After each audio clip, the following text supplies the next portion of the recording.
안녕하세요. 11월 9일 월요일입니다. 오늘은 역대하 7장입니다. 제가 읽겠습니다. 솔로몬이 기도를 마치자 하늘에서 번갯불이 일어 번제물과 제물 위에 내리쳤고 하나님의 영광이 성전에 가득 찼다. 그 영광이 성전에 가득 차서 제사장들이 성전 안에 들어갈 수 없었다. 하나님께서 성전을 가득 채우셨으므로 제사장들이 들어설 수 없었다. 하늘에서 불이 내리고 하나님의 영광이 성전에 가득한 것을 보고 온 이스라엘이 무릎 꿇고 엎드려 예배하며 하나님께 감사드렸다.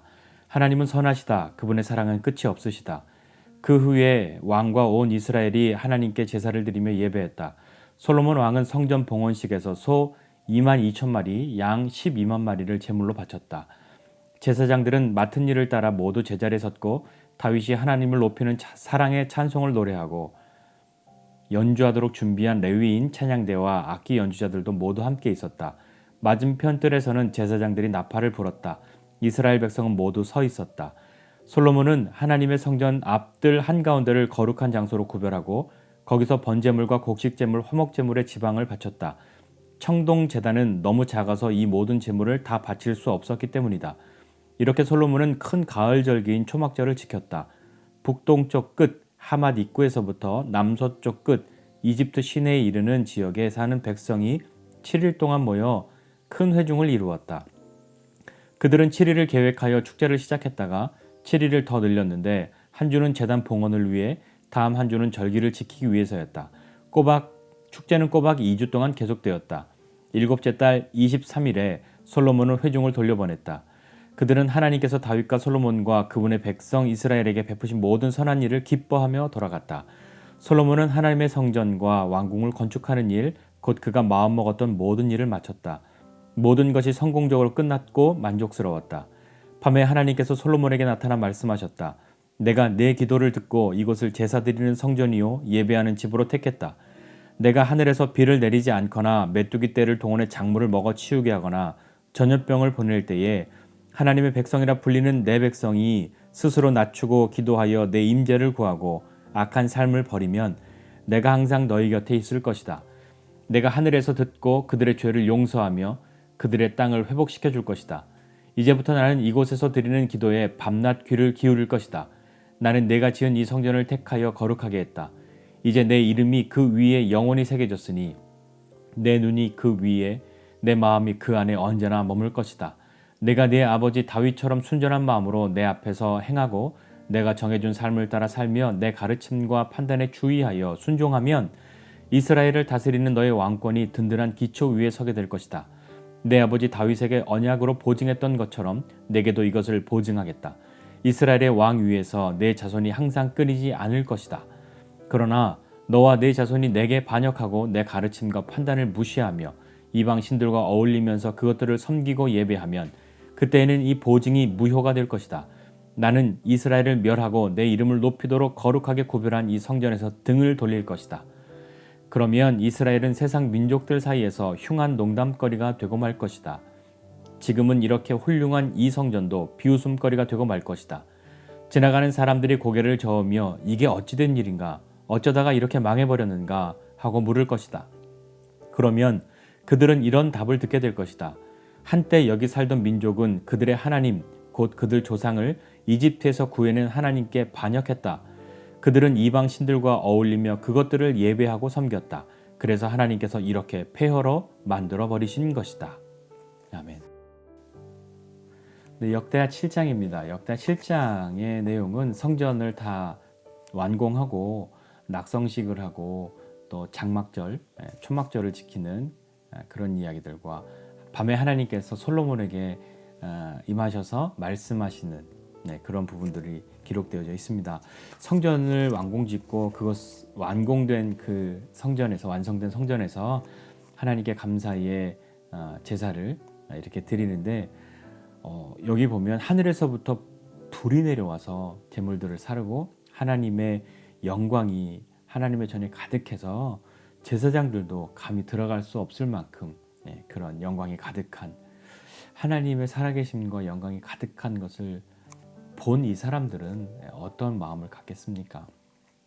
하나님이 그냥 누구에게 이야기로 듣거나 먼 옛날에 어떤 일어났던 일들로만 알고 있는 하나님이 아니라 정말 하나님의 현존을 지금 보고 있는 이 사람들이 하나님에 대해서 어떻게 생각할까요? 하나님을 어떻게 섬길 거라고, 어떻게 섬겨야겠다고, 이분이 말씀하시면 어떻게 들어야겠다고 그렇게 생각했을까요? 지금 눈앞에서 보고 있으니까 그들은 그렇게 가볍게 생각할 수 없고 정말 굳은 마음과 결심으로 내가 하나님을 따르고 섬길 것이다. 그렇게 말했겠죠.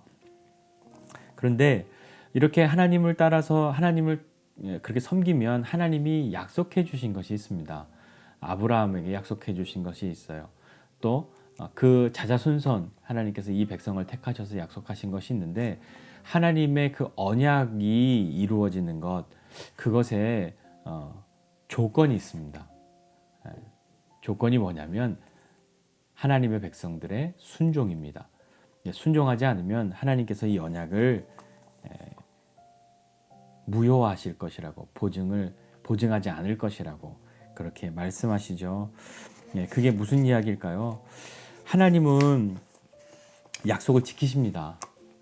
하나님은 약속을 지키시는데 그 약속이 이루어지느냐 이루어지지 않느냐의 그 열쇠는 사람에게 있는 것이죠. 우리에게 있는 것입니다. 나에게 있어요. 내가 하나님의 말씀에 순종하는가, 하나님의 뜻을 따르기를 기뻐하는가, 그렇지 않은가에 따라서 하나님의 그 약속을 내가 경험하는가, 그렇지 못하는가를 결정짓게 되죠. 하나님은 나를 향해서 약속을 지키시는데 나는 어떻습니까? 나도 과연 하나님께 신실하게 약속을 지키는 사람입니까?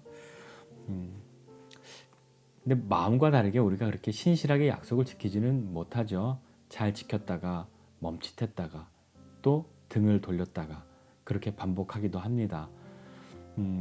오늘 역대하 7장에서 아마 가장 유명한 구절을 이야기하면 14절일 겁니다. 14절은 우리가 듣기도 많이 듣고 찬양으로 만들어서 부르기도 하고 그랬으니까요. 그런데 여기에 보면 이렇게 기록되어 있죠. 내 이름으로 일컫는 내 백성이 그들의 악한 길에서 떠나 스스로 낮추고 기도하여 내 얼굴을 찾으면 내가 하늘에서 듣고 그들의 죄를 사하고 그들의 땅을 고칠지라, 이렇게 말씀합니다. 그럼 뭐뭐 하면 뭐뭐 할 것이다 라는 그런 말을 조금 더 선명하게 이해하는 한 가지 방법 중에 하나는 거꾸로 읽어보는 거죠. 뭐뭐 하면 뭐뭐 할 것이다를 그러면 뭐뭐 하지 않으면 뭐뭐 하지 않을 것이다, 그렇게 읽어보는 거죠. 그럼 이렇게 됩니다. 내 이름으로 일컫는 내 백성이 그들의 악한 길에서 떠나 스스로 낮추고 기도하여 내 얼굴을 찾지 않으면 내가 하늘에서 듣지 않고 그들의 죄도 사하지 않고 땅도 고치지 않을 거야 라고 이해할 수도 있는 거죠. 그런데 여기에 이 말씀의 순서가 사실은 조금 다릅니다. 우리말 성경에는 악한 길에서 떠나 스스로 낮추고 기도하고 내 얼굴을 찾으면 이렇게 돼 있는데, 이게 우리에게 참 어려움을 줍니다. 뭐냐면 하나님께 다시 돌아가려면 내가 그 악한 걸 다 떠나와서 그 다음에 하나님께 가는 거라고 그렇게 생각하는데 사실 순서는 그렇지 않습니다.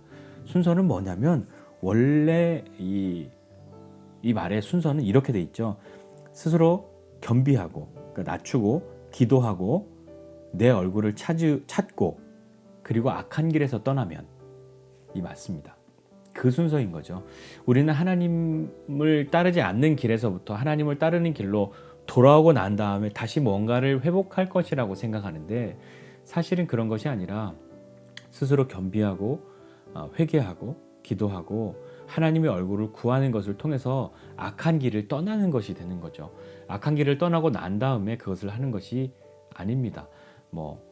어떻게 보면 의미 없는 말장난 같이 들릴 수도 있겠지만 사실은 그렇지 않습니다. 우리는 하나님으로부터 멀어진 우리가 하나님께로 오고 난 다음에나 그 다음에 무엇인가를 회복해 갈 수 있다고 생각하는데, 그렇게 돌아오려면 그 이전에 회복의 시간들이 필요합니다. 스스로 낮추고 기도하고 하나님의 은혜를 구하는 그 시간들이 있어야 그 악한 길을 떠나서 돌아오게 되는 것이죠. 이것은 일생에 한 번만 있는 일은 아닙니다. 어쩌면 매일 있을 수도 있는 일입니다.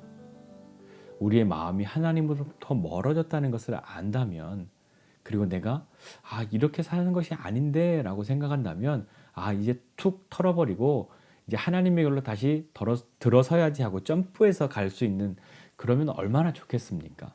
네, 그렇지 못하고 그렇게 낮추고 기도하고 은혜를 구하는 시간이 있어야 악한 길에서 떠나게 된단 말입니다. 우리는 생각합니다. 악한 길에서 떠나고 나면 내가 이걸 안 할 거야 라고요. 그러나 악한 길에서 떠나려면 겸비하고 기도하고 은혜를 구해야 합니다. 그것 없이 악한 길을 떠나는 것은 어렵죠. 오늘 우리의 삶이 다시 한번 하나님의 길로 들어서려면, 순종하는 삶의 길로 들어서려면 우리가 악한 길을 먼저 떠나오고 난 다음에야 우리의 마음과 태도를 뜯어 고칠 것이 아니라 먼저 우리가 낮추고 기도하고 은혜를 구하는, 그러니까 하나님 앞에서 우리가 죄인됨을, 내 연약함을 겪고 그것을 그대로 내어드리는 시간들을 통해서, 그래서 하나님의 은혜를 경험하고 악한 길을 떠나오게 된단 말입니다. 오늘 저와 여러분은 악한 길을 떠나야 할 사람들입니다. 그 악한 길을 떠나려면 우리가 하나님 앞에 낮아지고 우리의 죄를 고하고 하나님의 은혜를 구하는, 하나님의 얼굴을 구하는, 그렇게 하기만 하면 하나님이 어떻게 해주신다고 약속하셨냐면, 내가 하늘에서 듣고 그들의 죄를 사하고 그들의 땅을 고칠 것이다, 그렇게 말씀해 주셨습니다. 우리가 먼저 하나님 앞에 낮아지고 기도하고 은혜를 구하고 악한 길에서 떠나야 하나님이 하시는 이 일들, 우리의 기도를 들으시고 죄를 사해 주시고 우리 땅을 고쳐주시는 그 일들을, 새롭게 해주시는 그 일들을 경험하게 될 겁니다. 오늘 우리는 다시 한번 우리의 하루의 삶을 좀 살펴보면서 내가 정말 하나님 앞에 낮아지고 기도하고 은혜를 구하는 시간들, 그 시간들을 꼭 만들어서 악한 길에서 떠나서 하나님께서 우리의 기도를 들으시고 우리의 죄를 사하시고 이 땅을 고치시는 그 일을 경험하게 되는 저와 여러분 모두가 되시기를 주님의 이름으로 축복합니다. 기도하겠습니다. 하나님 아버지, 은혜와 사랑을 감사합니다. 하나님을 믿고 하나님을 섬기고 또 하나님의 영광을 경험하였음에도 때로 하나님, 우리는 하나님으로부터 멀어지고 또 하나님 먼 곳에 있기를 즐거워하고 하나님을 피해 숨어서 다른 것 하는 것을 은밀하게 즐기기도 합니다.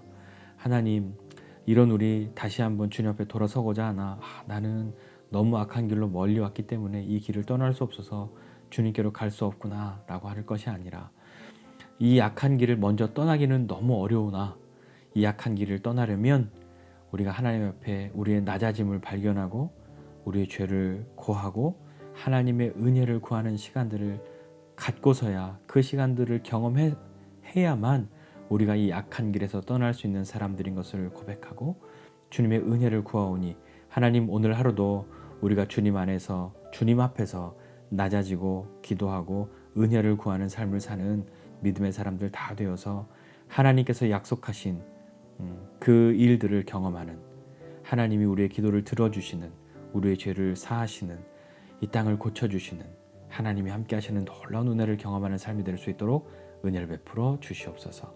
감사드리고 예수님의 이름으로 기도드립니다.